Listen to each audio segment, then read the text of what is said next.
Welcome back to the Pixelists podcast, my friend, the podcast about all the nerdy things we love and enjoy. As always, we're your hosts. That's Blake. I'm Will, and today we're here to talk about Campaign 4 of Critical Role. It has finally arrived, and man, it feels so good to be back.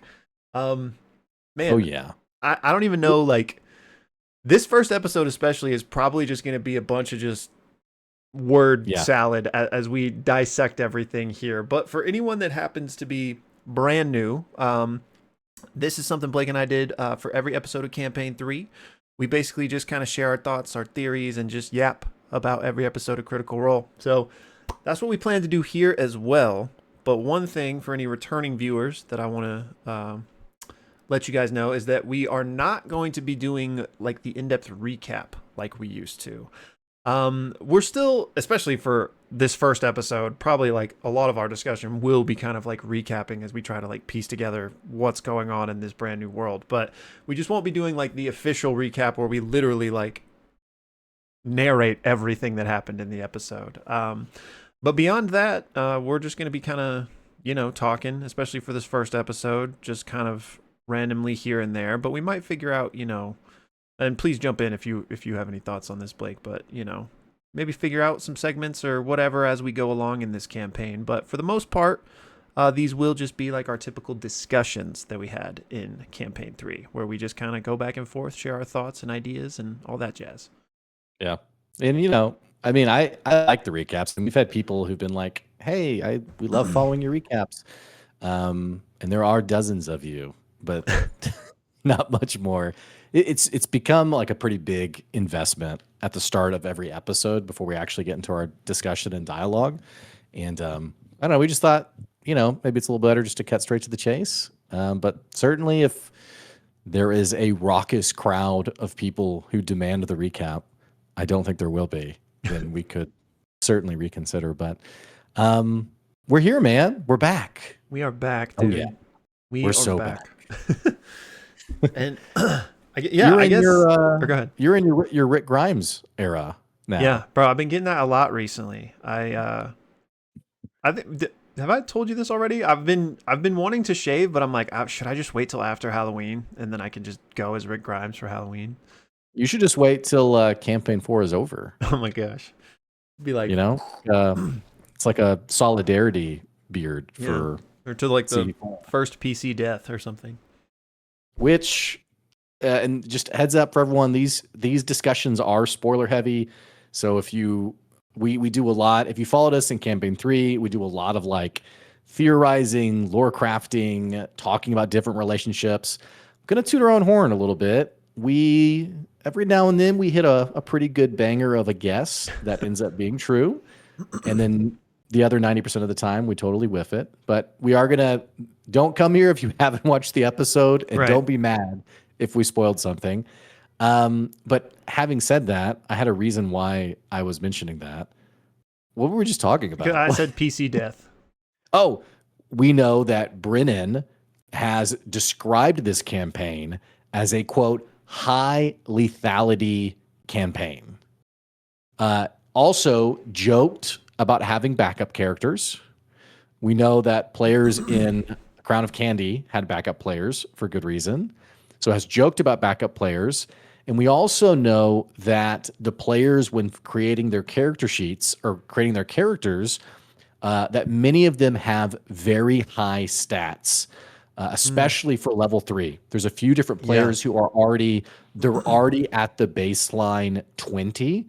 So for those you've watched Critical Role but you don't play D&D, as you level up, you eventually are able to increase your stat values, which gives you better rolls. The max you can level these up is to 20. I think that's right? And then you have items that's like that the can take base, over. like vanilla way. But then there are ways to supplement that further. Yes, exactly. So at level 3, to already have 20 stat rolls for a certain stat is pretty incredible. And the conversation around this is because this is going to be a pretty intensely dangerous campaign. So that's like my random segue about, you saying like, yeah, maybe we'll cut the beard on the first player death. Yeah. I think it's coming this campaign, and I think we talked about like our guesses for this campaign. Yeah. I said maybe a TPK of like an entire table. Yeah. I still feel like that's on the table, but I certainly feel like we're going to have multiple player deaths, and by that I mean like a couple, two or three, which would already be crazy compared to previous campaigns. Yeah. In terms of like permanent death. But anyway, I don't know. What are your thoughts on that? Yeah, I agree. I mean, I think we've talked about this before. I don't think there will be designed player deaths. You know what I mean? Right. But Yeah. yeah, I could certainly see it happening. That seems to be the kind of warning that was put out. Like, hey, gloves off for this campaign. But it also makes sense, I think, because like again, with 13 players, 3 different tables, like it seems much easier from like a meta standpoint to deal with the player death. I think we talked about this when we talked about a potential TPK. Like if there was one, there's not the whole issue of like, oh, we got to suspend production while everyone figures out their new character and stuff. It's like, no, we could just slot a new character in or a whole new table even. So yeah, I certainly think it's going to be more likely. We talked about this in our last like predictions episode. I feel like this is a good spot for the CR cast to kind of reset expectations around not, and we said this ourselves, not that Matt was unwilling to kill a player, but I certainly in campaign 3 there were some very intense moments where I was like, dude, I don't know how they're gonna make it out of this. But especially when Matt had the part in campaign 3 where you could no longer revive players, it was like, oh, what's gonna happen? Yeah. Just knowing how much of a history there's been around like, will someone die? Won't someone die? And some of the when a certain campaign 2 character died and Matt had to kind of like not assuage, but just be like, chill, everyone, just relax. Like we trust each other. In terms of the fan base, you mean? Yes, in terms of the fan base. I feel like this is a good resetting of expectations. It's a story of characters at a table and they could die. They might make it to the end. We don't know. Let's be real. People will still freak out and be toxic as soon as someone dies in this campaign. Yeah. It's going to be the how could Brennan do this to me? My favorite character. So so yeah, it's so weird doing this, by the way. I keep wanting to like jump into the recap because we did that. Yeah. We did the recap for even before campaign 3. We've done it for like 4 years, I guess. And to be fair, we might still do like some form of recap, but I think if we do, it'll be like very, very truncated. So like, even like, for example, like a 30-second or even less recap would be that this episode starts with the death of Thiazi Fang, who is... Whoa! Hey, man. Spoiler warning. Sorry. And then we basically have his funeral and being introduced to this brand new world and 13 player characters. We basically see all of them kind of attending this funeral at different points and interacting and revealing little things about the world as they do. And I mean, that's pretty much the first episode. Obviously, there's a lot of nuance within there, but that's essentially what happened. Can we give a shout out to my man Brennan Lee Mulligan, who we've talked about Brennan's style. Like, there's so much to just. I mean, I want to just love on this dude for the next hour. I'm just such an addict for his style as a DM. Yes. But from the first moment, Calamity vibes, black shirt. To Liam, hey, introduce your character knowing you're about to see your brother die. Yeah. It's very Luis Carrazzo vibes of describe your character and your mouth's full of blood. Yeah. So that all the way to, this is such a Brennan-ism. He is so poignant and just on the mark for like tangible human interactions. And I think about like the funeral towards the end of the episode, like the funeral, like all the different people. You have Murray seeing Uncle Emerald, like just the weird uncle. And there's just like awkwardness and you kind of loosely know each other and it's uncomfortable. And I just thought, man, Brennan has nailed the little post-funeral ceremony vibe so well. So shout out to Brennan. He does such a great job with these like lived experiences and it's also tangible. It is incredible. And I know I feel like most people. I mean, I guess we could have some people that are just brand new to Critical Role in general. But even people that you know were only Critical Role and maybe not Dimension 20 or Worlds Beyond have probably had exposure to Brennan at this point via Calamity or Downfall or whatever else. But in case you Right. haven't, I'd be interested to hear what y'all's thoughts were if this was your first time experiencing Brennan. It was only one episode, but it's a 4 hour long episode, so you can kind of get a feel. But yeah, he's absolutely phenomenal. I have only the highest of praise for this campaign so far. And again, we're kind of just bouncing around here for this first episode, but this is something we used to do. But what were you just episode one like? What were your thoughts? What did you think, like in So general, of I this campaign? I mentioned this in the Friday live stream, which we missed you. For those checking this episode out, maybe you come to the channel for the first time. Every Friday, we have a very low key half-hour live stream. And Will was traveling, couldn't be there for it. But I mentioned this Friday because we had a lot of people in the stream, and I was just kind of setting expectations. And Yeah. I said, "Hey, just so you guys, this is not like we're like." I keep wanting to say monocle. It doesn't make any sense. We're not like fine tooth combing, criticizing. Like we are unabashed Critical Role fans, and so I say that if you're a new person to the channel, we love Critical Role. We think it's awesome. I think Will's comfortable with me like speaking for him in that regard, and so kind of the running joke of last campaign, which thing of the episode, and it was always I loved it. I Yeah. loved it. And that very much is kind of our, initial reaction. Though we do have criticisms, we do and have pointed out like, man, this felt weird. This didn't feel right. I think they missed it here. I was pretty critical of the ending of campaign 3. Will was very confused and lost about Shardgate with Ashton in campaign False. 3. We won't get into it, False. but we have our criticisms, but all that to say, I think it's just like a good launching point for this conversation.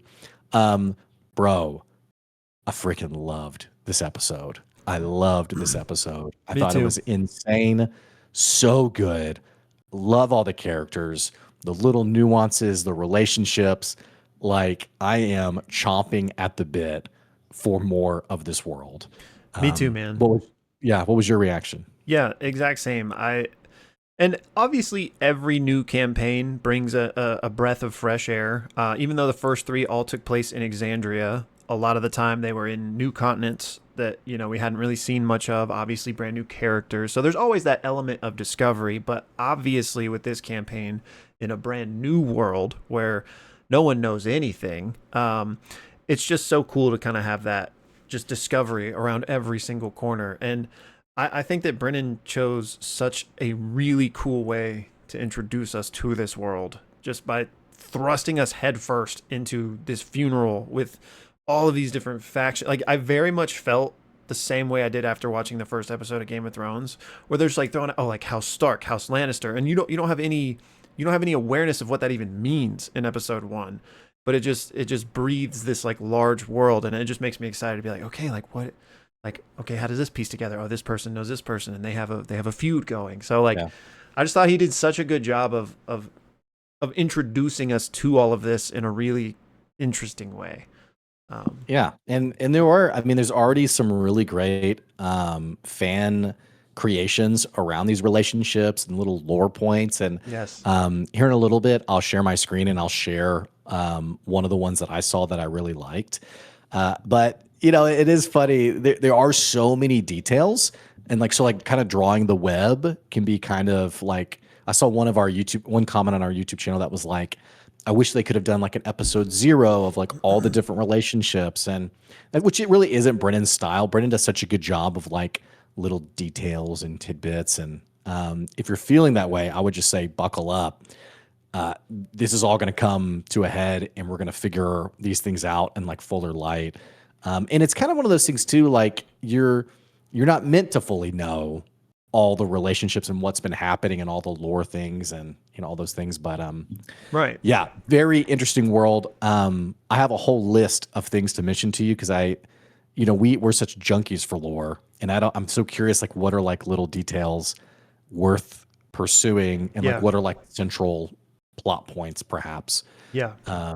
my But notes look like a madman because, like, again, you don't even have enough context to even like explain what you're meaning when you track something. So like my notes is just like no, like 3 words, and I don't even know if I'll be able to make sense of it here, but like just over yeah. and over. Um, yeah. So Blake has not watched the cooldown yet. I just did actually. For anybody that doesn't know what I mean by that, Beacon Critical Role's like subscription service. Part of the benefits of subscribing to that is they have what's the cooldown after every episode, and it's immediately after the episode ends. There's usually like for this first episode, it was actually 30 minutes long, but I want to say usually it's like 10 to 15 of the cast just chatting at the table like about what happened in the episode. Did they all like squeeze in? Yeah, they all like they didn't all sit at the table, but they were all just kind of gathered around, and for the most part, it was just them talking about like how great of a job Brennan did, like every little like moment that they liked about each other's characters. But this kind of lore thing was brought up a little bit in terms of like um, for anyone that watched campaign 3, for example, it began with like a monologue from Matt, which kind of gave like a Scope of the quick like world. lore Yeah. synopsis of Hmm. like what was happening in this moment. Brennan didn't do that here. And he talked about like, there'll probably be lore that obviously comes and is revealed, but also just general things may be revealed in like a source book or whatever, yada, yada, yada. But he said he intentionally wanted to do it this way, and he cited The Wire of a TV show, which I actually haven't seen The Wire. I know I need to. I know it's like one of the best ever, so it's on my Yes, it list. is. But he said that it's like similar to Game of Thrones, is how I understood it, where like you're basically just thrust into all these things that you don't understand yet. And he said that's kind of how he like wanted to do this. And I don't know if this is a good place to just jump into this or not, but he did give a very brief lore thing as he was talking about this. He's like, I didn't do it in the episode, but it might come out here or there. But basically, I guess I'll just read this really quick, Yeah. just so I don't butcher it. Let me pull it up in my notes. He essentially said, so in this world, Ahriman, there were 7 gods who were called the Shapers. And one of these 7 was the god of war and conquest and suffering. And it's that god that basically shaped the orcs, which is why they're called the Shapers, because these gods like made the races and yada yada yada. And so the orcs were like, hey, we got a bum deal. Like, our god is the evil god of suffering and horrible things. And so the orcs revolted. And when the orcs revolted against that god, the other gods were like, oh, we're not going to let that happen. And so the other 6 gods like banded with this evil god. And I don't even know if it's fair to say good and evil necessarily in this context, but all the other gods backed up the god that the orcs were fighting against. But then the other mortals were like, hey, wait a minute, orcs might be onto something. And so basically we have this war between mortals and the gods. And but Brennan did say that there were mortals on Team God as well, because Mm, obviously there's like religious yeah. and all that jazz. But anyway, war between the mortals and the gods. The mortals win, and that's the world we're thrust into. I love it. Yeah. I love it. Which ties well to his he did some conversation where he talked about, maybe it was like a live stream or something, but he talked about being so intrigued of Lord of the Rings and wanting to tell like kind of pondering about the orc side of that story, Mm. of how like they are like part of the villains frontliners, and yet they were, horribly shaped and disfigured and tortured through Sauron, and created essentially, or I guess actually it was, you guys who are like Lord of the Rings junkies, you're probably like screaming at me. Um, the the Morgoth, I think. I can't remember all the details, but Yeah. essentially the orcs were, I think formerly elves who were transformed and malformed and all these things. But so I did not know that. That makes total sense. And I love that Brennan, sort of made good on his promise to sort of, not promise, but to kind of tell a different story in that light. Um, okay. Interesting. Yeah. Very interesting. That's cool. So I don't even really know where to jump in here, Let's to be let's start honest. with the characters. Okay. And I'm going to go to our friends over at the Critical Role Wiki, who do such a terrific job of maintaining this all information about the campaign.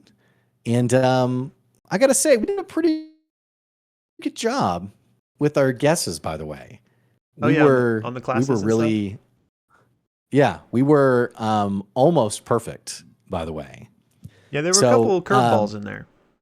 there were. And so real quick, I'll name off these classes and just so everyone can be on the same page in case you missed a detail. And I don't think we still fully know subclasses or really any subclasses yet, but maybe we do. I can't remember. Laura Bailey is playing Thimble, who's a fairy rogue. Luis Carrazzo is playing Azune Nayar, who is a human paladin sorcerer multiclass. Robbie Damond is playing Cadigan Vale, who is a human ranger. Abria Iyengar is playing Taisha Loy, who is an orc druid. Taliesin Jaffe is playing Bolaire Lethalia, I think, who is an elf warlock. Ashley Johnson is playing Valus, who is a drow paladin. That one threw me. I thought Yeah, for me too. sure she was a cleric. Yeah. The good Matthew Mercer is playing Sir Julian Davinos, who is a human fighter rogue multiclass. Whitney Moore is Tyranny, who is a demon warlock. And we didn't get, I'm almost 98% sure this is confirmed, not a tiefling, but intently tiefling was not said in this episode, which also confirms to me that yes, demon. And actually demon was mentioned a few times. Yeah. Liam O'Brien is Hallandil Fang. I kept getting those Yeah, backwards. and y'all just are gonna have to forgive us on the pronunciations. Like, as we get more episodes deep and we hear it more. But I guarantee I'll butcher some of these today. Hal for short. Yeah. He is an orc bard. Marisha Ray is Murray Magnuson, who is a dwarf wizard, which I'm proud of myself. I talked about The cape. carpet cloak. Yeah, and I said, yeah, that's yeah. kind of wizard vibes. I wonder if that is a magic carpet. Yeah. Or yeah. could Sam become Regal. one. Yep. Sam Regal is Wikander or Wick Halavar, who's a human cleric. Alex Ward is Octus Taconis, who is a human wizard. And heavily, I don't know if it's actually, I think Brennan called him actually a necromancer. And then Travis Willingham is Teor Pridesire, who is a Nama, a Lionfolk paladin. Those are our players at the table. So, Man. So pretty many exciting cool stuff. characters, man. I legitimately loved every single one. Yep. And I cannot wait to find out more about them. That being said, who were your initial favorites? Oh man. You know me, man. I can't do this. Every character who's on screen, I'm like, that's my favorite. Yeah. I love that character. Yeah. And I was the same way with campaign 3. Like literally anytime someone had airtime, I was never feeling like, can we just get on to the next person? Right. I'll talk about just like pure vibes. Robbie Damon, eye candy. Oh my He's just gosh. trying to lean into it. So I saw he had some photos with his shirt off beforehand, just like, yeah, Cadigan Vale, hey. And I just think he's hilarious. I think he's great. Yes. Luis Carrazzo, that very similar earnestness from Xerxes in Calamity. Really, I didn't realize how much I missed his feeling at the table, like him being at the table. Yeah. So really enjoyed him. Laura Bailey with the reaction of Thimble on finding out that Thiazi Fang had died. One, if not the best acted scenes in the entire episode. Yeah. Like I had chills. She should really look into doing something with that, Taliesin is just fun as Bolaire. Yeah. Ashley Johnson, surprise. I was not expecting Me neither. the What a don't vibe mess shift. with me. Yes, dude. And I loved how, she's owning the room and then she has to make like a dice roll and she's like, oh crap, like what is that? I was like, there's Ashley. That's, this is just fun. Yeah. But love Valus. I'm really keen to see where this goes. Matthew Mercer, this guy, Julian Davinos, such a douchebag. Spitting on the corpse. Oh my gosh, dude. Incredible. Wick in Tyranny, Sam and Whitney Moore, Such their a fun duo. dynamic, man. My gosh, man. It's just, and then Travis Willingham with I think we were saying like a Slavic accent, just, you know, very much like leader vibes. I'm like, I will follow you anywhere. Yeah. But now I feel like I just named everyone. I feel like I have to name the people I didn't say, but these are Yeah. just like top of mind. I mean, Liam seems like he's a sad boy again, um, but also very genuine and earnest. And anyway, I'm very curious to see like where we go from here. But what about you? What were some of the characters that stood out to you? Oh man, they all did, to be honest. Then so okay, they all did, but Liam, I was very interested in just from the moment it's appeared as if he was playing a bard, and we now know that he's playing a bard. But like you mentioned, he is also a sad boy, seemingly confirmed as this campaign opens with him dealing with the death of his brother. So I wonder if he'll be a College of Tragedy bard, and we might get to see Yep, some of that. I've seen that. Yeah. Um, but I thought he was really interesting. I think Abria's character and the fact that they were married is really interesting. They have kids together, and this is true of every single character. But I'm really curious on like what happened there. Like why did they split? Um, and and again, there's so many different characters. I'm not gonna remember what's what, but I also remember Bria having. I guess it was with Matt's character, like a super, like they almost came to blows. Yeah. So that has me curious on just like I guess the political side of things. Is that purely based on like the hate Julian obviously held for Tiazi, and that's where that animosity is coming from, or is it something deeper? Um, but so I really was intrigued by her character and what's going on there. Marisha with her Southern Belle Murray was really fun, and in the cooldown she said, "Yeah, it's basically my mom," because I think Oh, Marisha's from Kentucky, I believe. yeah. Um, Yeah. so it'll be Oh, fun to that's see her great. kind of embody that. Um, Marisha Ray is always a favorite of mine. yeah, I've really, anytime she's on screen, so to speak, I'm just like, yes, let's go. agreed. And then the Octus I thought was so interesting, especially we got these hints that he was a necromancer, and I can't remember like the exact context of the moment, but like in the very beginning of the episode when he first was introduced, he was like staring like bug eyed at like the corpse or something, and I'm just Yeah. like, okay, like what got this guy into necromancy? Like what's his deal? Yeah. And I think Abria's character Taisha called him her son. I don't think he's literally her son, but that made me curious on what Yes. what was going on there. Let's see Because here.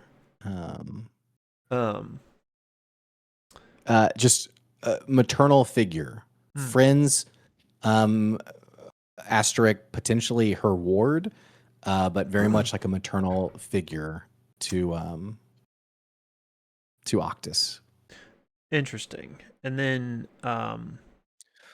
the other new face, Whitney Moore, Tyranny. We already kind of talked about it, but what's going on? Like, what's going on with the demons in the first place, and the fact that this demon is studying to be part of this religion, which I don't want to make any assumptions about like demons within this world, but that feels very like antithetical. Like, so how Mm. did this come to be? And her sister is seemingly Enmity. Yeah. also doing this. Like, Or yeah, also part of this. There's a real. This was mentioned in the live stream.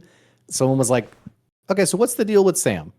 And so yeah, Sam's, with this demon, and I think it's interesting. I don't know if we want to talk about it now or later, but um, there is this oddness thing the thing that you said, like very antithetical, and there's like this sort of like ephemeral light. Brennan kind of joked about it through one of the NPCs of, oh, it must be nice to have like this religion that has no god that you have to answer to since all the yeah, gods are dead. But like, yeah, this ephemeral nebulous light, and then you have demons that are trying to become more virtuous through it or what have you, and then Wick, who is her is she the aspirant or he's the aspirant? She's the aspirant, right? he's like her mentor. Yeah. And his radiance or what have you. But one really cool theory, well, I haven't seen an actual theory about it, but I think a lot of us are thinking the same thing, is what's Wick's deal? Is he a demon in disguise? Is the light Mm. actually something more nefarious? Excuse me, nefarious. It's very interesting because the only three characters we've seen with it have been two demons and Wick. So it's Well, interesting. and his grandma, right? Yes, Isn't that's that right, right? She actually. like so Yeah. Wick's grandma. The Candescent Creed, I believe, is what this religious order is called. Yeah. And I think it was Wick's grandma that spoke at the execution, Yeah. right? I'm not sure. I think so. Y'all can double check me on that. So, seemingly they had a rather large role to play in this happening at all, and it definitely felt like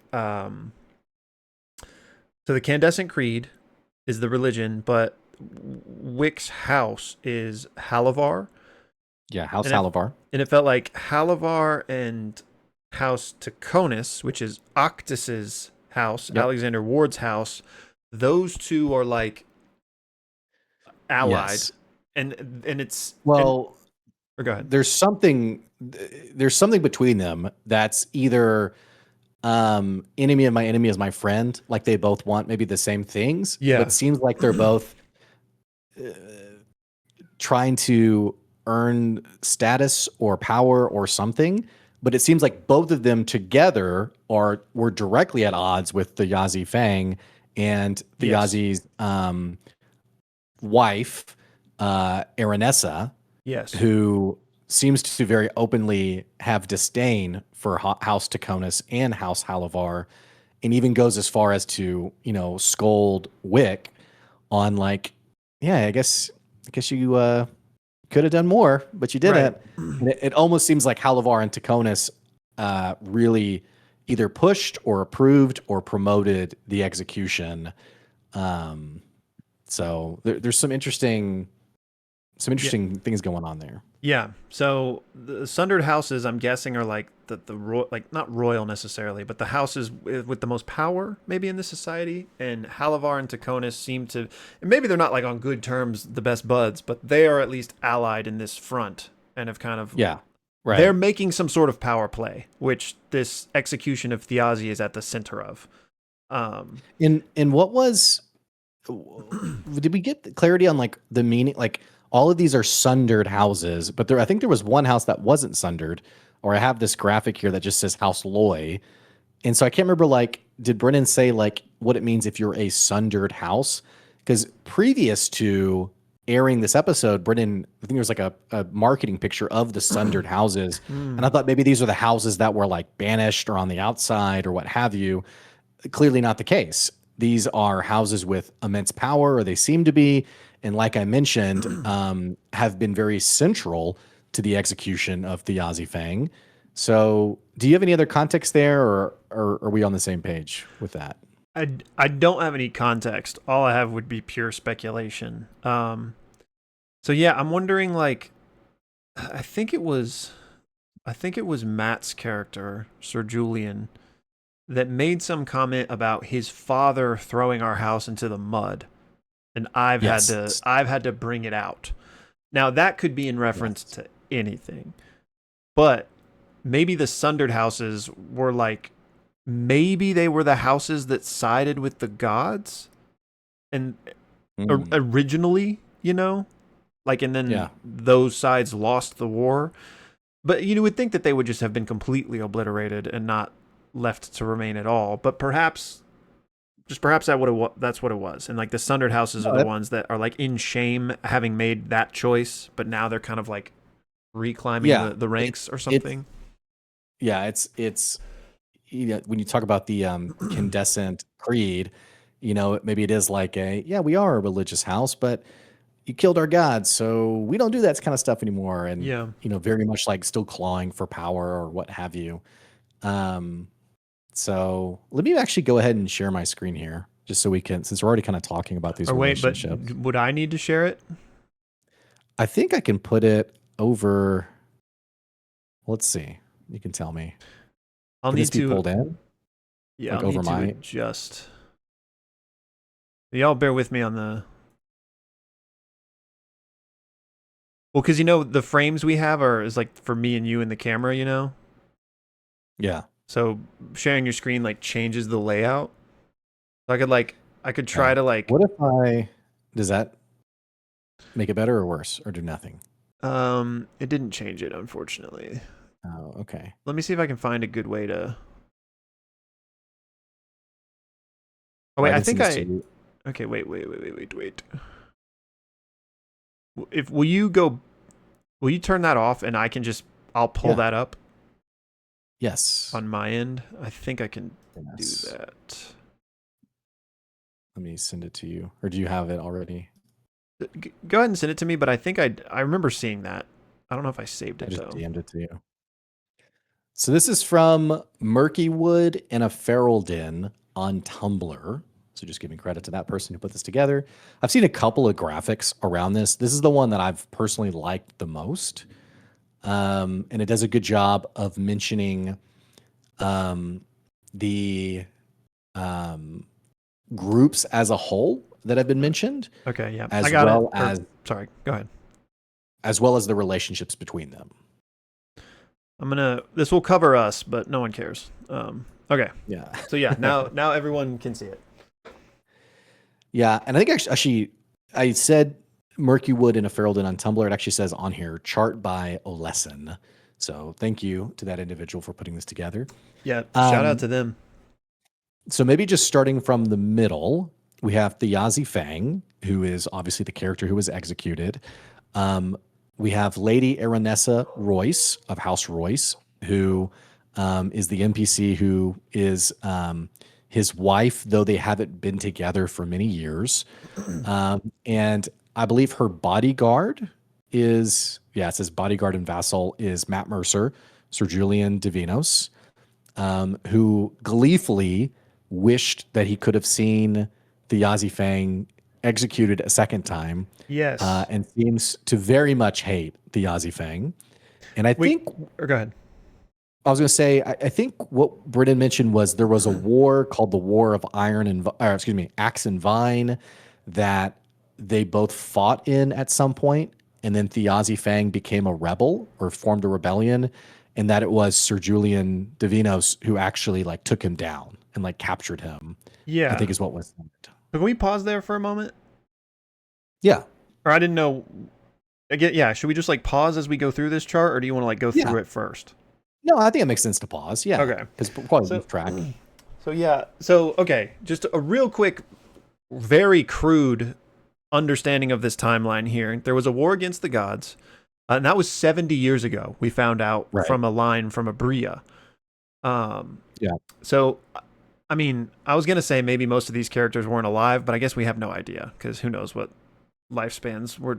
I guess at least Ashley's character was alive, presumably. But anyway, so that was 70 years ago, and we know that a lot of these characters, Thiazi, I guess Julian, but definitely Tayor, Cadigan, and Azune were all like on the same side in the Torn Banner. I want to say it was called. Um, and so they all. Yes. I don't know if I don't know what war that would have been because I don't think it would have been the war against the gods since that was 70 years No. ago. No, I think that might have been the War of Axe and Vine.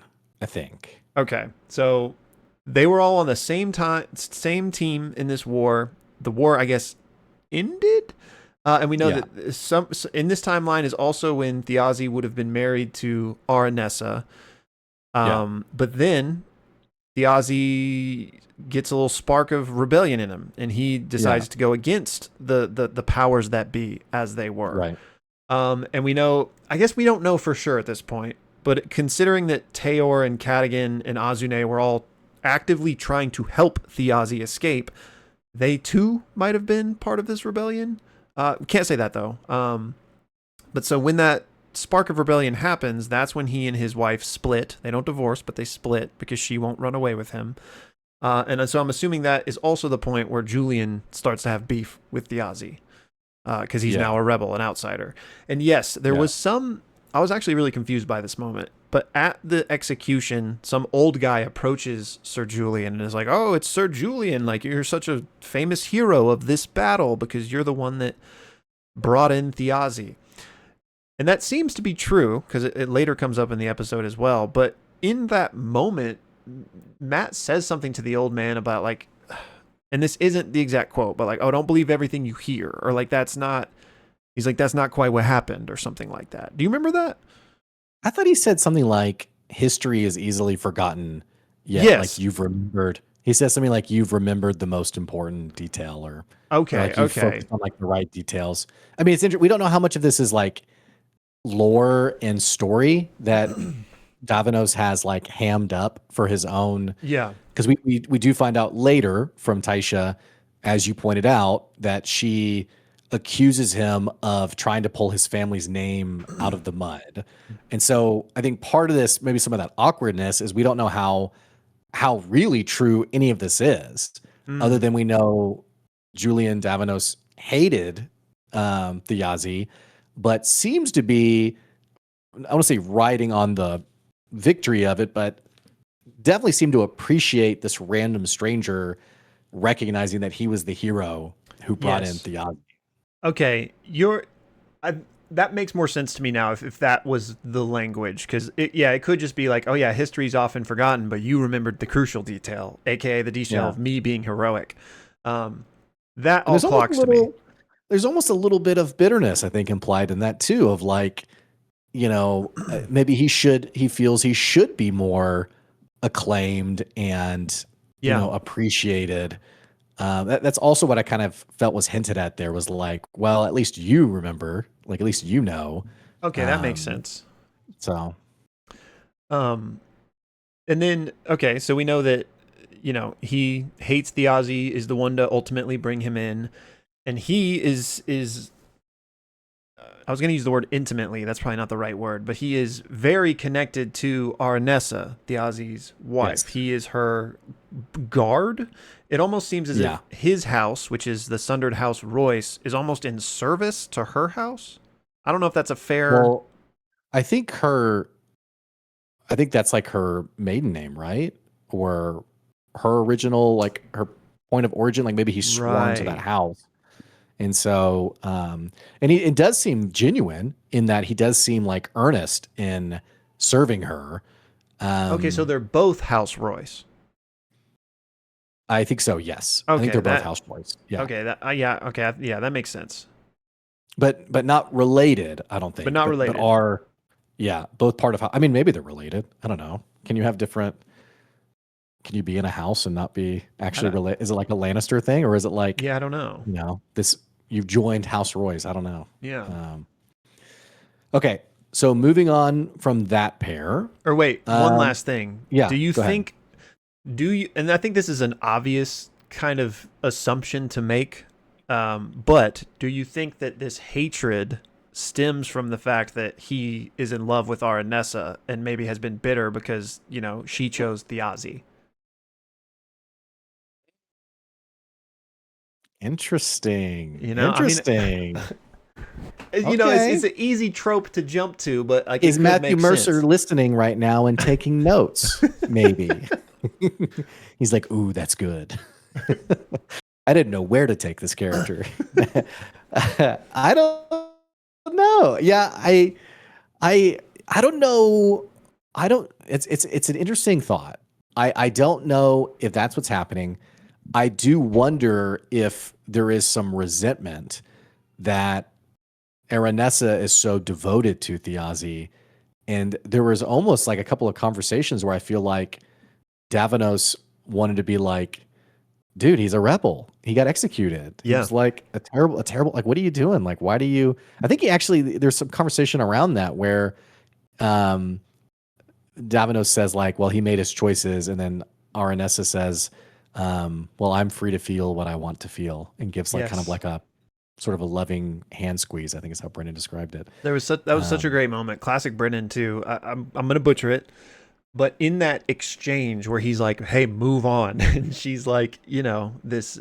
yeah. Anyway, the phrase was that like people in an attempt to avoid pain often end up hurting themselves far worse. Mhm. Like, it's saying that, like, because I think I don't know what he would have done, like cast a spell or whatever, but he offered some sort of like, he's like, I can help. Like, Mhm. the implication was like he could help her deal with this, maybe forget, maybe, whatever the case. Mhm. And she's like, it's often in the avoidance of pain that people get hurt the most. And I was like, that's so true. You know what I mean? Like, Mhm. basically running away from your problems, kind of. Yeah. Anyway, I was gonna say something else about this relationship. I was just say the way Brennan played Aranessa, another data point for just how incredibly human he makes characters. As she sees the body of the Ozzy, I mean, just um, Brennan's pretty good at this thing, you know. yeah. Okay, the let's move on to the plot around Thiazi escaping. Ahune, or excuse me, is Azune? that right? I think it's Azune, Azune. excuse me. Azune? Oh, I thank you. don't know. Now that we've talked I keep about it, wanting I to don't know. say, I made this same mistake before. Ahune, which is definitely a WoW character. Yeah. Um, Azune or Azune, I can't remember which one. I think it's Um, Azune.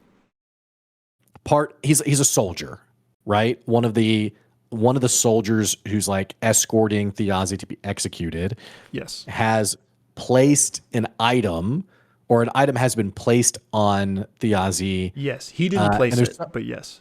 someone had earlier in the day, and Yes. there was like some debt owed there, right? Like where Azune, I think his life had been saved, or did something. Thiazi helped him at some point. There's a debt, is all we Mhm. know. And now my takeaway from this was this item that was supposed to ferry him away was the Stone of Night Song, or was supposed to be. So I have some Is that clarity on this from the okay? cooldown. Um, Oh, okay, great. Because later then Thimble has the stone and is in tears because it's like, oh, I was supposed to get this to him, and they were like, well, wait, if you have the stone, he was supposed to yes. have the stone. Okay, so yeah, give me some clarity here. So it's not that stone. Uh, Oh, that okay, that stone is something different, which I think has been stolen by the people that attacked Thimble. I think. okay, But so the stone is a but separate thing. not the Stone of Night Song. I'm talking about the Stone of Or Night Song, but oh, okay, that is not what was okay, delivered or even supposed to be delivered to Thiazi. okay, Thiazi had a glyph, which is basically like okay, a spell, right? And so the plan, as it was supposed to have been enacted, was Thimble creates a glyph of Misty Step, basically, is how Brennan explained it. And he also explained that teleportation magic does not really exist in this world, other than Misty Step.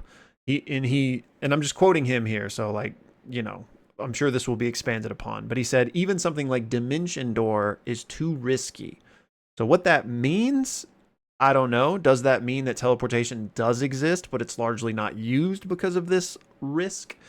Could it have something to do with the world of the fairy disappearing, which is something else we need to talk about?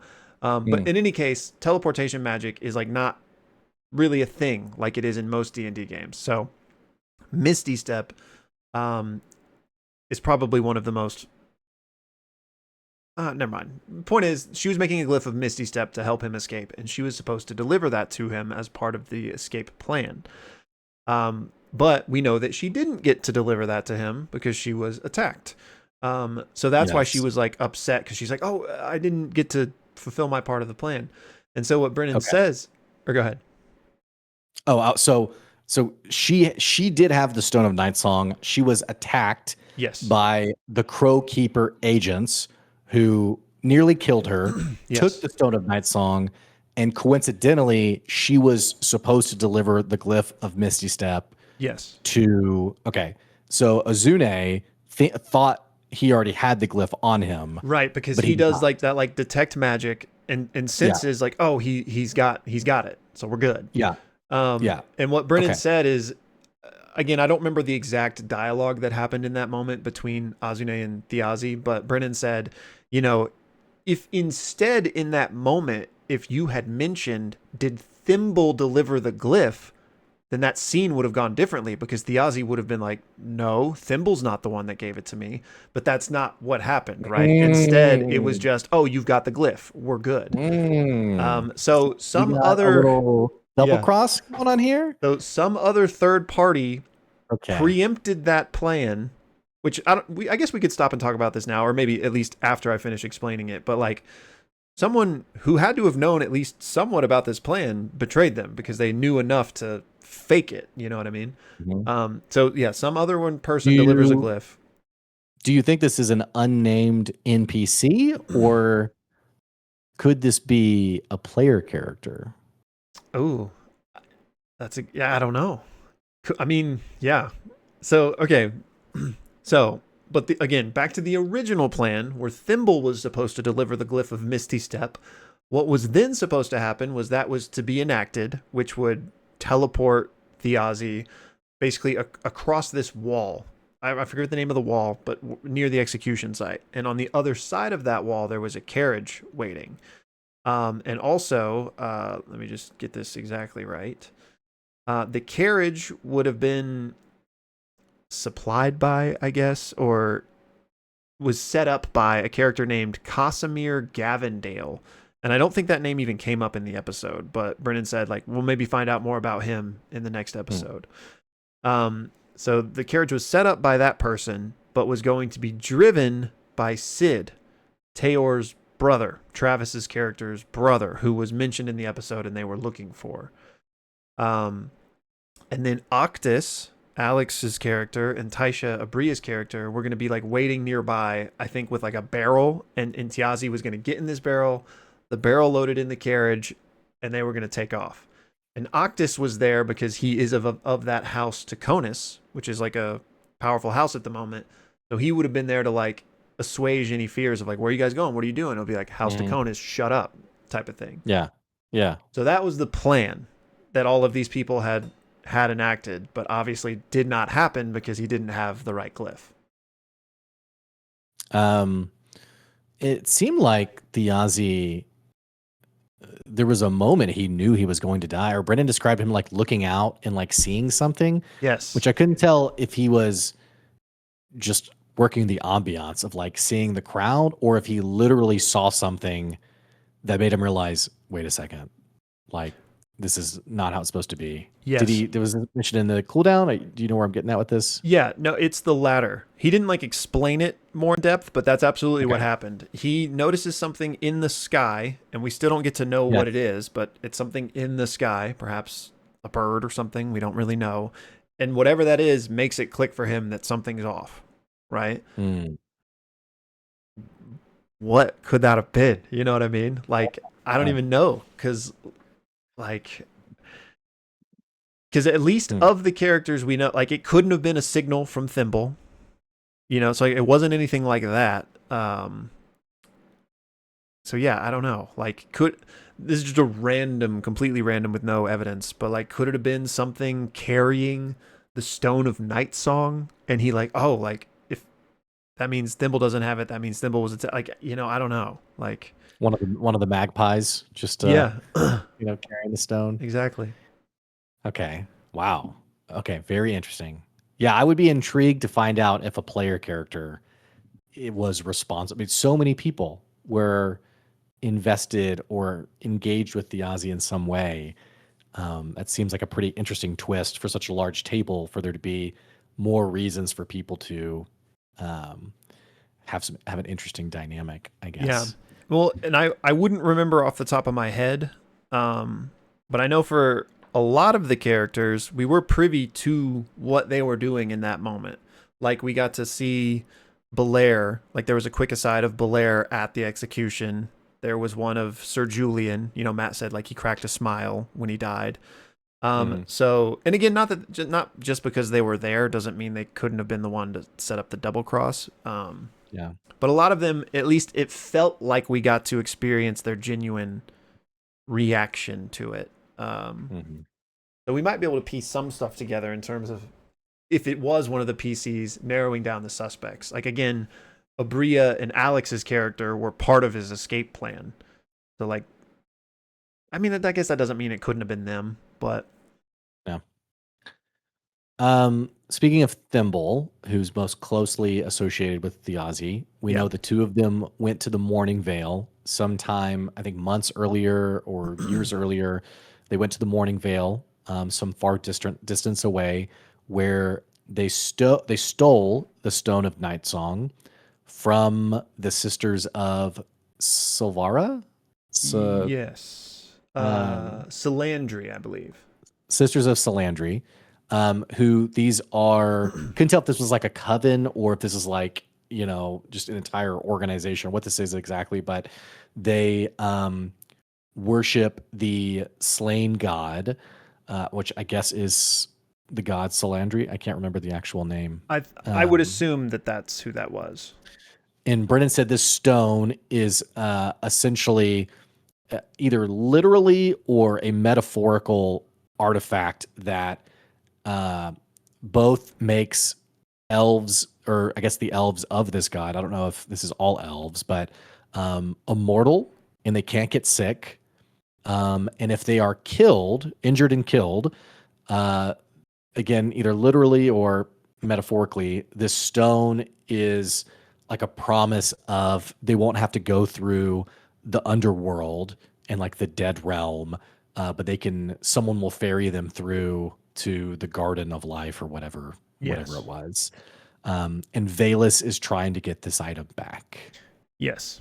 That's how Okay. I understood it too. And I think it was in the cooldown, and this maybe is not something to be taken super literally, but it might have been Matt, it might have been Brennan referring it to like an artifact made from the corpse of an angel or something. So like Yes, maybe Celestial. Yeah, that's celestial. right. So like maybe there was like an actual celestial entity that like served that purpose, and then it died, and this stone was created out of it in order to like continue fulfilling that purpose.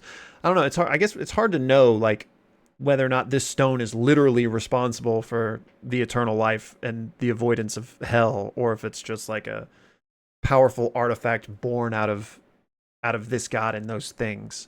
But clearly, it's important, and a lot of people want it for some reason.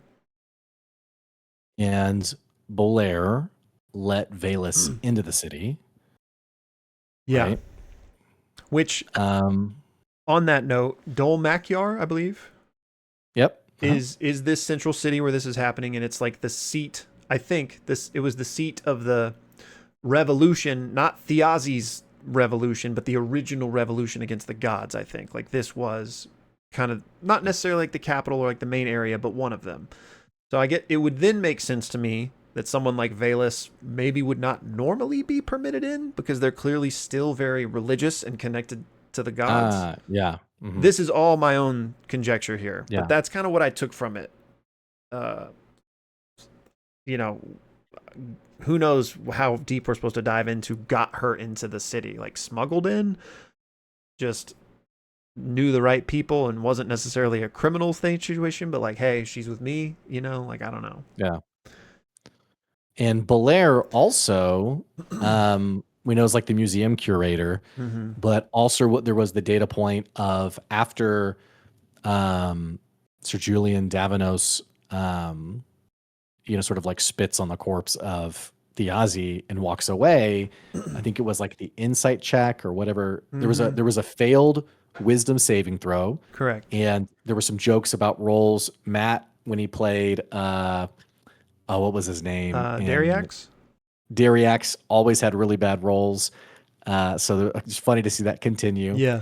But failed a wisdom saving throw, and then the insight check from Bolaire. Bolaire witnesses what seems to be a shadowy figure Yes. following Davenos out of the house. You know what it. Which Go ahead. I was gonna say, is this a curse of some kind? Like, what's That's what I was gonna say. exactly? It explicitly reminded me of a curse like from Umora, like from the Wizard, the Witch, and the Mm, Wild One. Like that's the way Brennan described it was like, oh, this is like a ritualistic kind of cultural magic that has taken place, insofar as the ceremony of this funeral rite with like the candles around and the gifts. Like it felt like some sort of cultural tradition in the way they treat the dead. Excuse me. That there's just kind of some inherent magic baked in. Like this is a respectful ceremony to help the person pass on, and somebody who kind of disrespects that will suffer the consequences. And he did mention it's like a small thing, but like it could develop. But yeah, Mm. that's how I read it. Like it's some sort of minute curse that again could grow perhaps into something larger, but based upon like the magical protections of this funeral rite that had been going on. Yeah. Yeah. Okay. Which I wonder if that's something entirely created by Brennan, or if this is the seed of like a well-known 5e Mm. spell. I don't know Oh, enough interesting. to know. Yeah, interesting. Well, because there was something said by Brennan too that there was like magic set on the corpse or like on this room in that it had been disturbed or disrupted in some way. Well, that, and I could be wrong here, but my assumption there was he's referring to the magic like of this ritual, like this cultural. Yeah. Okay. But it could be something else though. Like maybe there was like specifically like a spell cast on Thiazi. Yeah. Okay. Which, quick aside, I actually tweeted about this when the episode was airing. You know, like the Dokes meme from Dexter. Have you seen that? Uh, I Where said he's like, where like, he's like very suspicious. yeah. Uh, Uh-huh. so like I just tweeted that picture of Dokes and I was like I can't prove it, but Thiazi Fang is still alive. So I wonder, like, Ooh. do you think that amidst any of this, there could be like a grander conspiracy. And maybe not even necessarily that Mm. Thiazi was in on it, because he did seem to genuinely freak out when he saw whatever he saw in the sky. But we also know that he saw something. There was a glyph on him that we just don't Mm. know what it was doing. And maybe it was just an inert fake, but maybe it did something else. Like maybe there was another plan in motion to save him, either Mm. with good intentions or ill, that maybe we find out 100 episodes from now and it's a huge Mm. twist that Diazi's still alive and yada yada yada yada yada. And is the big bad. You You know? never know. You never know. I feel like, there's just I think about Brennan and Steel from Wizard Wish Mm, and the Wild One, yeah, yeah. just dropping that little big bad early on. So it just makes me wonder, could we see like a real twist like that? Who knows? Um Moving on to the other characters, and then Wick Halavar and his aspirant Tyranny, their duty is to deliver the personal effects, specifically the sword, to Hal, which they do. Yes. Um, First and thing then I Hal, thought of is that thing is bugged. okay, yeah, yeah, I don't know and if then that's Hal possible, but Hal puts the sword on the deed that I think right. he said he had like worked tirelessly to acquire, which I kind of thought maybe you guys should lock up this deed. This seems like The deed was Thiazi's, right? But he left I it think to so. Hal. Yeah. Like some Okay. land or something. I can't Yeah. remember. But I was like, maybe we should lock this up. Yeah. Maybe this is like a safe kind of thing. Put it in a safe and you kind of just have it on the desk. So um and then I think was the box another personal effect that was delivered? The silver box? Like where did that first come from? I was gonna ask you that too. It was something that either we don't know or I missed it amidst this 4 hours, because I don't know where that came from. But did Taisha have it and she gave it to Hal? I thought Taisha had it because Taisha, I think, was interested in it and had a couple of data points where she had an opportunity to engage with it. And then it was like later. And then Mm-hmm. it ended up being the end of the episode where someone, as we see, someone says the name Thimble. It's like a keyword or a key Yes. phrase. The box pops open and the material, the clay, I think he said forms like a mask Yeah, like that is coalesces similar to, together. yeah, similar to Bolaire's mask. Right. So I'm like, what's going on Yeah. What is here? that? Here. We don't know enough to know what that means, but like, I wonder, is that like specifically pointing at Bolaire, or is the mask he wears like one that is of an organization or is of a certain race or something, and there's multiple people with that mask. But yeah, I don't Mm. I don't know exactly how she got the box. Yeah, okay. So I missed that detail as well. But kind of tying to this, it's a good time to bring it up.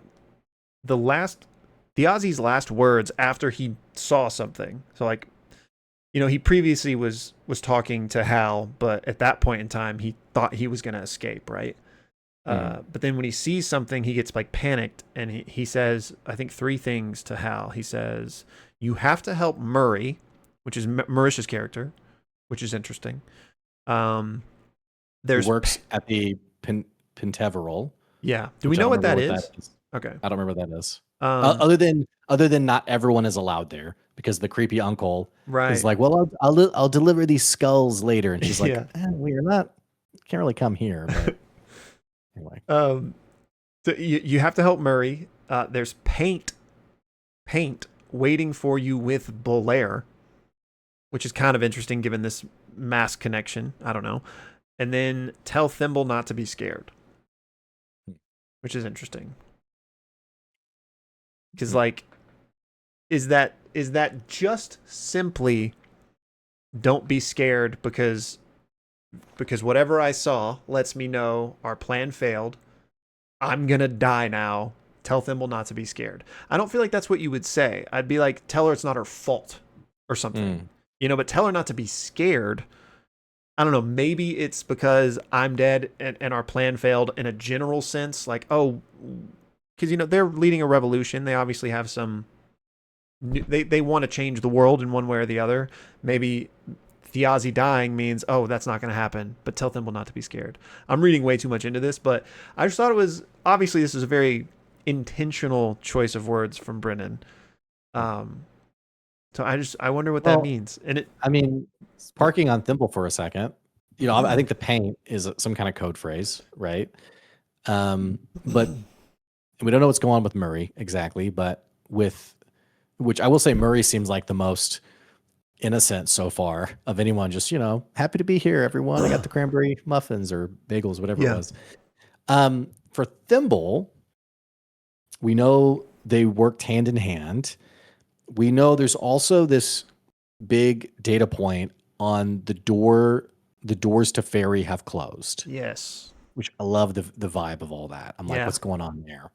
So the doors to Fairy have closed.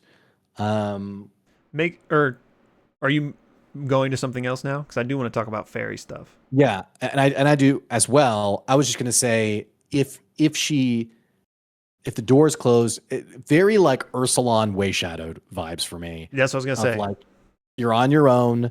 I'm here, and now that I'm leaving, don't be scared Yeah, because you're gonna feel like you truly are on your own by yourself. Like, don't be scared. that would make sense. That's how I took it.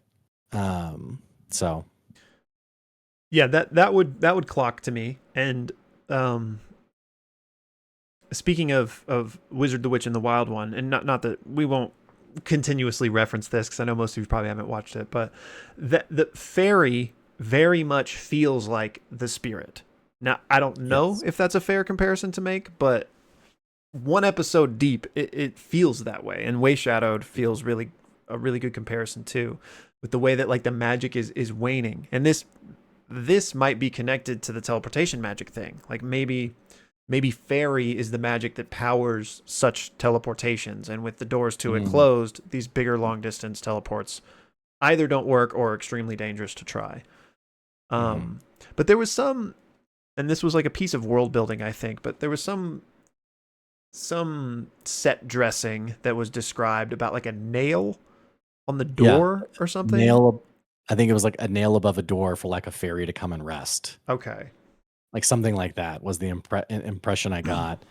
But it very much gave me, like in Worlds Beyond Number, how spirits, there's so much like reverence and dignity, like to be acknowledged around spirits. And I got that same vibe with fairies. Um, and for people who, without spoiling anything, in Wizard, Witch, and the Wild One, um, being way shadowed, one of the characters is way shadowed, meaning they can't go back. They can't go back to the spirit world. So with the door shut to fairy, I do wonder, what does that mean for Thimble? What are the implications of that? And like you said, it would be a good explanation for why some of these magical things don't work, Mm-hmm. and maybe those will be addressed or not. But maybe also Brennan just didn't want to deal with uh, those spells. I don't know. Yeah, to I would imagine there is like a baked in. This is connected to the fairy or whatever whatever. Like I would imagine there is like a story relevant reason, but that aside, I do think it's entirely possible that that was all create like how do I say this without not rambling too much? I think it's interesting to kind of limit those things because, to some level you kind of have to it can kind of dictate the kind of story you want to tell if these types of things are possible within the world. Which again, no spoilers for Wizard the Witch and the Wild One, but there are similar like teleportation issues or like not necessarily issues, but it was very plot relevant when like teleportation became a thing, Yeah. and how that changed the face of the world based on like what Right. armies were able to now do, and yada yada yada. So I actually really like that teleportation is seemingly not a thing.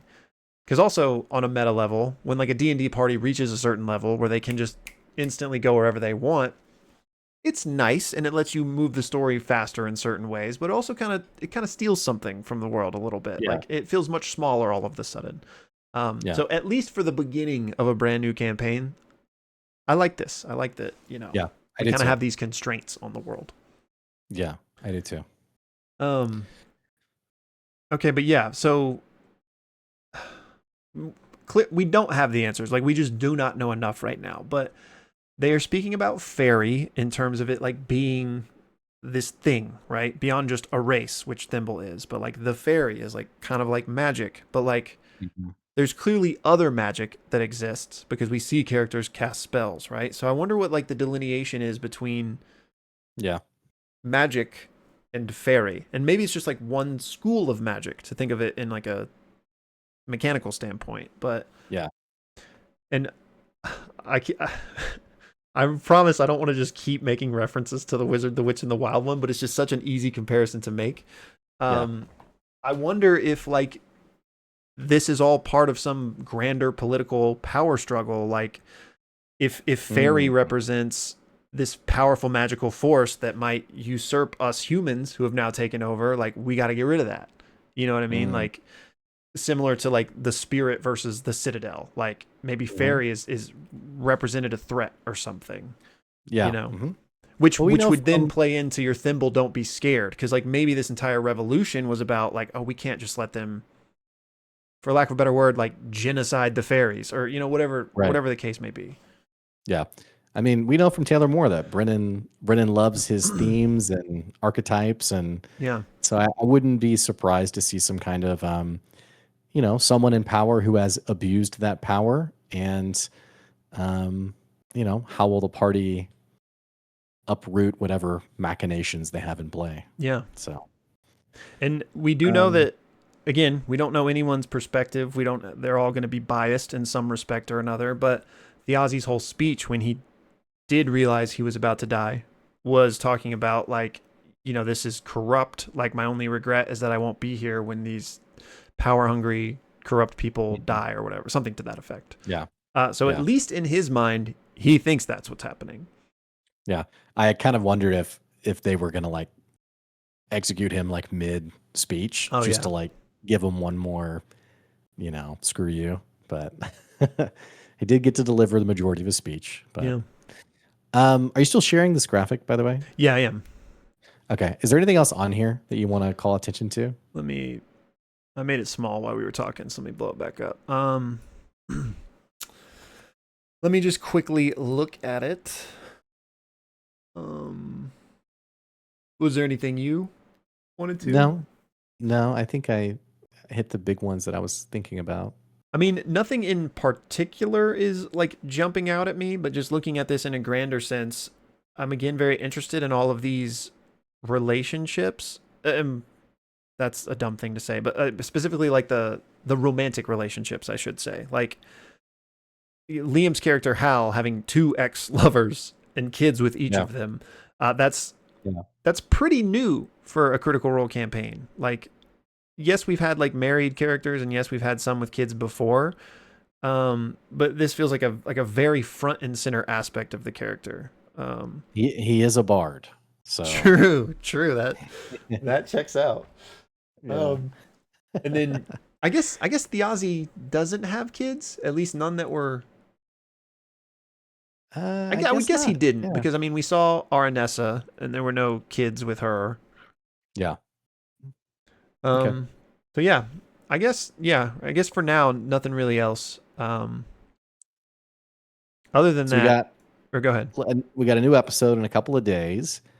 Um, I'm not ready to make any like big theories or guesses on where the story's going. I did see some like potential plot hooks. Like I think if the deed or the sword gets stolen, like getting that back. We have the Stone of Night song that's been taken. You know, that's a big data point. We have this spirit, this curse following Davanos. Tayor's brother is missing. Is that I think so. right? I don't know if he's like literally missing, but they don't know where he is. I know that's Okay. semantics, but like because like No, I yeah. mentioned, he was part of the escape plan. Right. Now we don't know how much Tayor knew, and it seems like he didn't know about the escape plan. So like maybe they just think he's missing because maybe when the Aussie doesn't get teleported across the wall, they know something's gone wrong. So like maybe they've kind of skedaddled into the shadows Yeah. and are regrouping. So they can't find him, but he's not necessarily like actually been Yeah. kidnapped or anything necessarily. But also maybe he Let has because somebody sabotaged this plan and maybe they sabotaged right. that facet of it as well. We have the whole fairy closing storyline, and then some of like the more smaller ones. We have, Belair in the museum, like what kind of info might be there. We have Wikander talking to Loza Blade, the sergeant or captain who Yes. offered services, Yes. and Wick was like, "I bet I could use those services." But I think That's actually connected him to Tayor, yeah, it right? I did. think Tayor was the actual muscle that Yeah, Loza Loza was Blade was like talking trying to about. find a job for him basically, which Yeah, to me, I'm guessing they're going to be at the same table. Like that's Brennan kind of yeah, brokering that connection between those two characters. yeah. Um, Which, yeah, it's good. Sam's like, yeah, it'd be fun if Sam was like, no, thank you. yeah. We're okay. We don't need this Tayor guy. And there was a very brief, interesting kind of lore drop there where he's like, I'll ask my grandmother. Well, she's busy. Or my father. And he's like, you know what? No, I can make this decision. Like, so he's kind of maybe like at the bottom of the totem pole in trying to like Yeah, maybe make a name for himself within his family type of vibe I got. yeah, yeah. Um, oh, and very quickly on Sam, something in the cooldown that was revealed is that I think he created the Candescent Creed. Like Sam, on a Oh, meta level, created this religion because he wanted to make oh, this cool. this priestly character, and he's like, well, if I have a priest, like, what's their religion? Um, Mm, and so I don't know if he literally wrote a Bible, but like he created a religion, and so I think when they mm, like are quoting that type of stuff, and I'm sure yeah, there's going to be levels of improv to that throughout the campaign, where they'll probably yeah, just like invent stuff from the religion. But I think Sam actually like did like plot this out to some extent. yeah. Um, Winnie's in tears because Sam's like forcing her to memorize all these pages of Chat GPT yes. Bible. So, okay. um, did I cut you off to No, say no, that? I was gonna just move to more above the table comments. Yeah.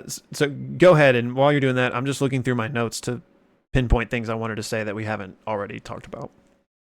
I was just gonna say, like above the table, it's been really funny, like seeing reactions all over the spectrum. And like even on our most recent YouTube video, um, there are people who are like, "Oh, I loved it," and then like people like, "I hated this episode," and then Of course.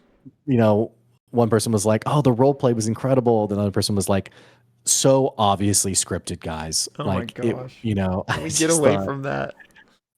man, people are wild, man, and it's interesting. Also, just I think social media culture has convinced us that we have to have an opinion and a take on everything. And it's just been funny seeing people with like the deep dive analysis on the things that the players did well and didn't do well. Where I'm just like, guys, can we just not, And like, I saw like an analysis. I talked about this on Friday on the stream, but I saw an analysis of someone on like, did the players do a good job choosing classes and what classes did they miss? And which, to be fair, I mean, in my campaigns, we've had new characters, and I had a player who was like, "Hey, let's figure out what makes sense from like a party dynamic. Like, we don't have a healer. Like, I get that, but there's also like a level of like analysis where I'm like, did we need this? Did we need Yeah. like a deep evaluation? Like I'm pretty sure they know what they're doing, Yeah. but you And know, we do recognize the irony of saying people stop analyzing this when we're here, like, on an hour and a half podcast doing that. But I get what you're saying, because there's different flavors of it, right? And there's like a hotly critical, this isn't what I wanted, so I'm, right, upset by it. And this is something we've talked about a lot, especially in campaign 3. But in D&D, there's different games for different folks, right? Which is kind of what they're right. doing with the seeker soldier tables and stuff. But I think that's where a lot of people need to disconnect a little bit. It's like, this isn't your game. Yes, you're allowed to have an opinion, you're allowed to have your criticisms and stuff, but like, to some extent it's like, oh, they didn't min max hard enough with their class distribution. It's like, okay, that's not the game they're playing, you know what I mean? And Mhm. like, if you want to sit and enjoy this story, like, there's some things you just got to like recognize. And I Or do like, understand where people get frustrated with, like, oh, he's such an idiot, why didn't he use counterspell here, like. yeah, But to some extent it's like, okay, yeah, you can wish it had gone differently, but to like turn that into like a targeted like evisceration of a player because like they didn't do something the way you wanted them to do is ridiculous. yeah. It's like with the players who have like the level 20 or not level 20, the 20 stat value, where it's like I would never let my players have that at level 3. And Yeah. it's like, okay, cool. Cool. That's how you That's can run fine. your Okay. game. Yeah, Yeah. that's cool. Yeah. That's cool, man.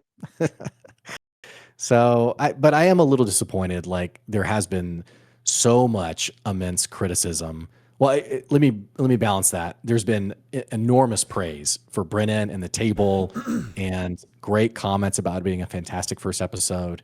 There has also been enormous criticism to levels of granularity, like I just mentioned, that it's like, are we really, it's like, guys, are we going to do 3.5 years of this? Like, are we Yeah. really going to, this level of, and that's part of that's Reddit too, but like social media in general, it's like, can we just have nice things? But Yeah. I think your advice makes sense of like maybe disconnecting a little bit and just enjoying it for what it is. If you find yourself getting overly worked up in that regard, but Yeah. I unfortunately think it's just inevitable, right? Especially with something this big, this popular, you're going to have the subset of people who are very angry and very loud. But mhm. I think it's best to remember that's not, maybe I don't know this, but that's not the majority. That's usually a vocal minority. And again, we probably don't need to say this, especially people that have made it this far, an hour and a half deep in our podcast, like they know us by now. But there's nothing wrong with not liking something or having Yeah, criticisms of totally. something. But there's Absolutely. obviously a line that oftentimes Yeah. gets crossed on the internet. Um, Yeah. It's like, oh, I didn't like how they played their character and I hate yeah, them. they are a terrible person and they should be Yeah. fired and Yeah. and I'm lose their like, home. okay. Yeah. I think, and that's probably like the biggest challenge of like maturity, I think, today in like, discussing content like this is like, it's perfect. It's like you said, it's perfectly okay not to like it, not to like a certain decision. And even to openly say, I didn't like that. I Hmm. didn't think that was right. That's okay. But it's like you said, I think back to Shardgate and people who were just like, you know, the table is inevitably broken because of this. And it's Yeah. like, okay, Or just like, or relax. the moment between Liam and Marisha's characters Yeah. where Liam they're was like so they hate angry. each other now Yeah. in real life. It's like There was they something don't. to it. There was something to it, Sam Riegel. I can't remember what the moment was, but the comment or like the YouTube thing that I saw was like, notice how Sam and Liam aren't even looking at each other. And I'm like, come on, come on, man. It's just, it's like I said, we got to just relax a little bit. So, Yeah, agreed. And um, so I actually haven't seen it because I kind of intentionally avoid the grander conversations for the reasons we're talking about, except within our own community, because we got a pretty nice little community, by the way. Join us over in the Discord, especially. We have live watch parties for every episode. But I've heard Abria in particular has been getting a lot of hate, which again, I haven't read it, so I don't know what it was, but it seems pretty par for the course. This happened with Marisha all of the time back in the earlier campaigns. And I'm not saying that you can't have viable things you dislike about a certain person's playstyle or whatever. But especially in the case of Abria, it gets very much blown out of proportion because she's black and because she's a woman. And you guys infuriate me to no end with that type of rhetoric. And I can't imagine what she goes through. Like, I thought Bria did amazing in this episode. And I actually have a few moments in particular that I wrote down that I was like, oh, that was so cool. So to kind of counteract the insane hate she's been getting, I just wanted to say that because, like, Bria's a masterful player. I mean, she's a DM, so she does such a great job of like understanding the vibe of the table, I guess. Yeah, we talked about this on Friday's live stream. You know, you have the angry black woman stereotype, and I think some people just they don't realize how much they're precipitating. Is that the right word? Like, say again? I missed it. I don't know if the word's precipitating or what it, but basically like feeding that stereotype. And I think what's difficult about the conversation around Abria is, again, you take a moment of genuine criticism that everyone has moments that I think social media in general like really blow out of proportion.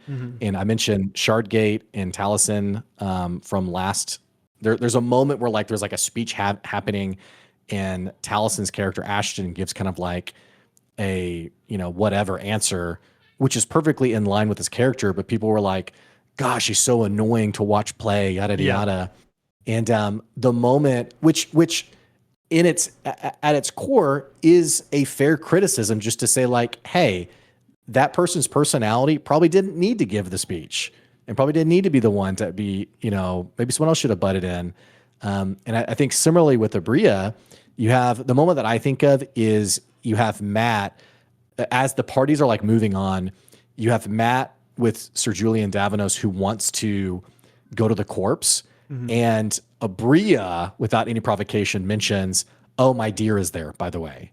Oh, and my dear is connected to me. Oh, and my dear is listening." Well, see, and then, go ahead, finish. Yeah. Well, I was gonna say, and then Abria realized, like, hey, this is probably because she's a great DM and a great player. I think realized that this is probably intruding a little bit, and then she says, my dear walks away, like moves on. Yeah. The point that I'm making is that I think someone takes a moment like that and creates like a huge stereotype or like conversation around a player that it would have been better served not being said at all. Because if you look at every player, you could probably easily find your criticisms of how they handled things. 100%. So probably should have just not even mentioned at all. But two, in the worst side of the internet, it has become this really obnoxious dialogue since last Thursday.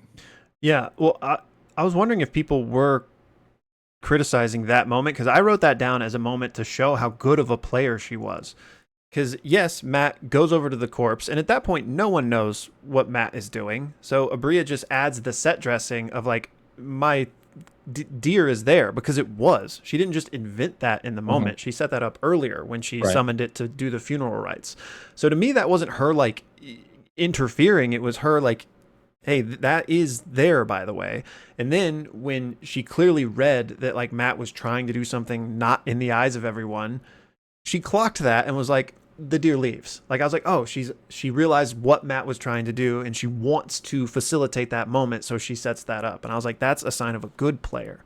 So if people are criticizing that, like, that's just ridiculous, in my opinion. I mean, I get like the base criticism, but like, for me, if I'm playing at the table, I'm not even going to mention the deer. I'm just going to let the person have their moment. But you don't. But I would say that when that happened, you didn't know what was happening. Like, right. Which that sounds dumb to say, but like I can foresee situations where the deer being there is very interesting, because now maybe now Abria and Julian's character have this secret that no one else knows, and it's like, oh, is she gonna tell everyone else that happened? Yeah, and so for sure that is there, but then again, Abria is insightful enough to realize, oh, he doesn't, like, that's not what's happening here. Let me move it out of the way. Yeah, and I think the point I'm making is, like, to finish my thought of, like, I wouldn't have even mentioned the deer. Like, watching it happen, I wouldn't have even mentioned the gripe in the first place, because it's preference. an opinion. You know, like I wouldn't, and I certainly wouldn't have got on Reddit and written up a huge, this isn't, I haven't read this, this isn't referencing anyone in particular, but I wouldn't have written up a huge analysis Yeah. of everything Bria did wrong. Like, that's kind of my point is like, hey, you're going to have your critiques and gripes and things that you're like, that's not my vibe. That's not really how I play at my table or how I engage. And I'm not talking about just a Bria. I'm talking about any player. Right. There's just, you're gonna gel with some people's play styles and not. And I think with that in mind, it's funny to me how we just live in a society where everyone feels like they need to tell their perspective and opinion. And I think there's genuine criticisms that are available to be made around any character at the table. Yes. And specifically with Abria, this is someone who's obviously extremely talented and experienced from a DM perspective. And more importantly, the table deeply trusts. The table clearly trusts Abria. She's had a continuing role at the table. So that to me should be enough in that why does there need to be a dialogue around the credibility of someone at the table? Yeah. When clearly they love everyone who's at the table and they're not going to change it. Right. So I don't know. There's my rant, I guess. Yeah. No, I agree. Be good to one another. That's just yeah. Be good people. It's easy. It just the only reason I even wanted to bring it up is because it just annoys me that that happens again to any cast member to that extent, but obviously with Abria in particular, she gets it a disproportional amount.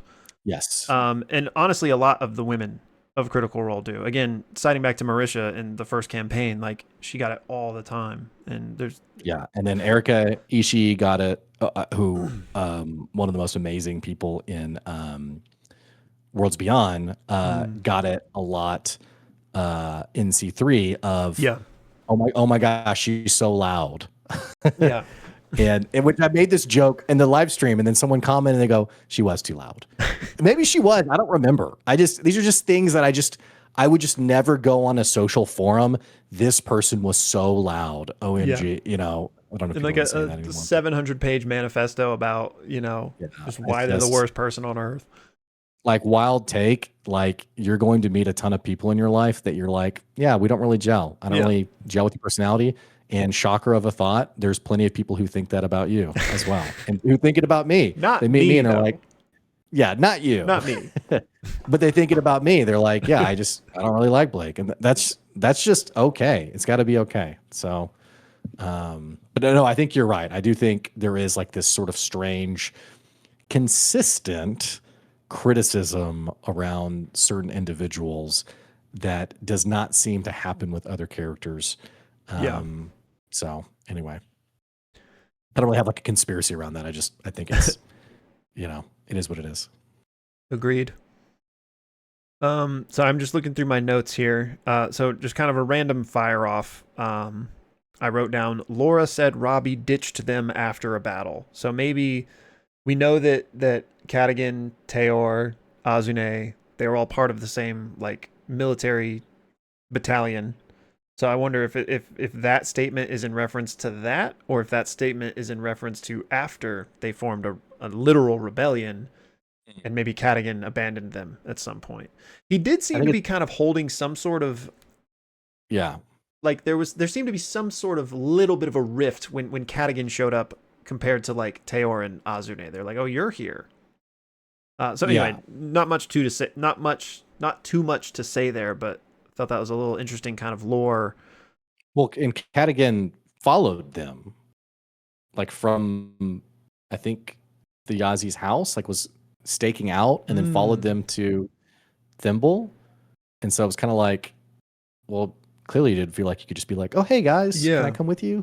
There was like a, some weird vibe there. Yeah.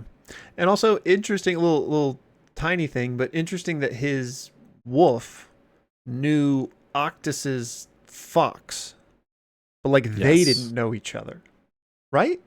Yes. I don't know. How did that happen? I know what you're talking about. Yeah. And maybe that like wasn't meant to be like a lore thing. Like maybe it was just meant to be like, oh, like they're friends, nothing deeper there. But if there is something deeper there, like what?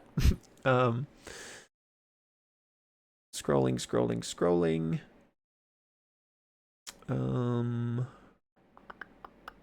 Do you think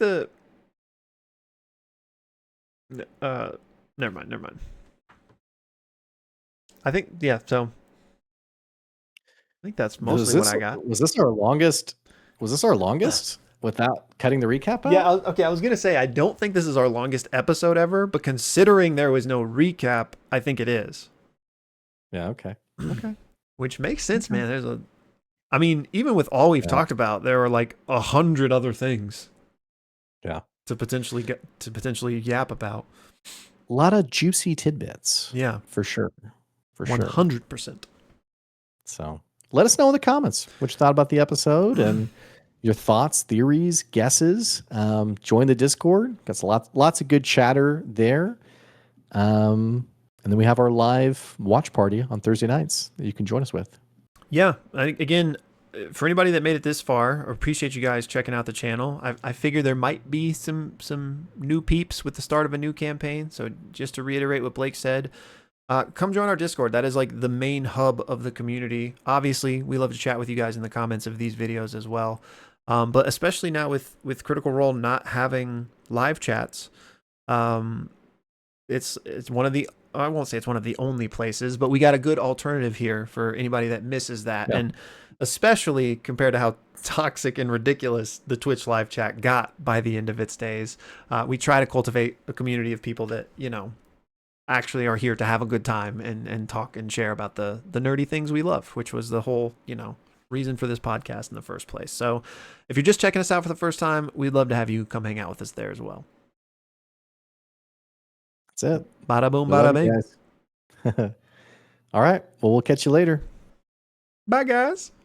Bye.